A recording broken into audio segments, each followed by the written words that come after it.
Back to news. భారతదేశంలోని గిరిజనుల కోసం ప్రధాని మోడీ పీఎం జన్మన్ అనే కొత్త పథకాన్ని ప్రారంభించారు. ఈ సందర్భంగా ఆయన గిరిజనులతో వీడియో కాన్ఫరెన్స్ ద్వారా సమావేశమయ్యారు. చెంచుల అభ్యున్నతికి కేంద్ర ప్రభుత్వం ప్రవేశపెట్టిన పీఎం జన్మన్ పథకం అమలుపై సమావేశంలో చర్చించారు. పీఎం ప్రారంభించిన కొత్త పథకంలో తొలి విడతలో 100 జిల్లాల్ని ఎంపిక చేశారు. అందులో తెలంగాణలోని ఆదిలాబాద్, ఆసిఫాబాద్, నాగర్ కర్నూల్, వికారాబాద్ జిల్లాలు ఈ పథకం పరిధిలో ఉన్నాయి.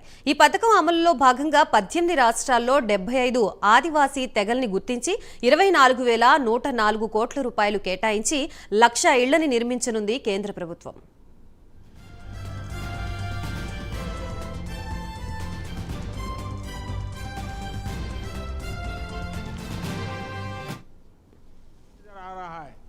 मेरी चलिए बहुत अच्छा लगा स्वामी गारू, आज आपके साथ बात कर करके मुझे लगा कि मेरा जो 2047 में भारत को विकसित बनाने का जो सपना है ना, वो 100% पूरा होगा।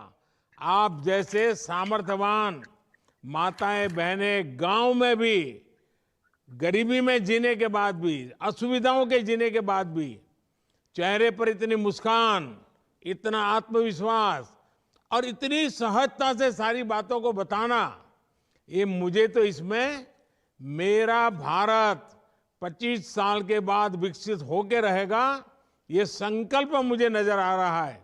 मेरी तरफ से आपको, आपके स्वयं सहायता जूथों को, सबको मेरी तरफ से बहुत बहुत शुभकामनाएं और आपको भी बहुत बहुत बधाई।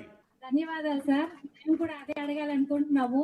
ఇంకా మేము మా ఆదివాసి అంటే వెనకబడిన మా ఆదివాసీ కులాలు మారుమూల ప్రాంతాల్లో ఉండడం వల్ల అభివృద్ధికి చాలా దూరంగా ఉన్నారు సార్. అందులో మేము పీవీటీజీ పరంగిపరిచాం సార్. అది చాలా అంటే నిన్న మొన్నటి దాకా మాలో అభివృద్ధి అనేది లేదు, కానీ ఇప్పుడిప్పుడే మాకు నమ్మకం కలుగుతుంది. ఇది మీ ద్వారా సాధ్యమైంది. ఎప్పటికీ ఇలాంటి మంచి మంచి పథకాలు చేస్తూ మా కోసం, మా పీవీటీజీల కోసం, మా పీవీటీజీ కుటుంబాల కోసం మంచి పథకాలు, ఎన్నో మంచి పథకాలు తీసుకొస్తారని ఎప్పటికీ మీరు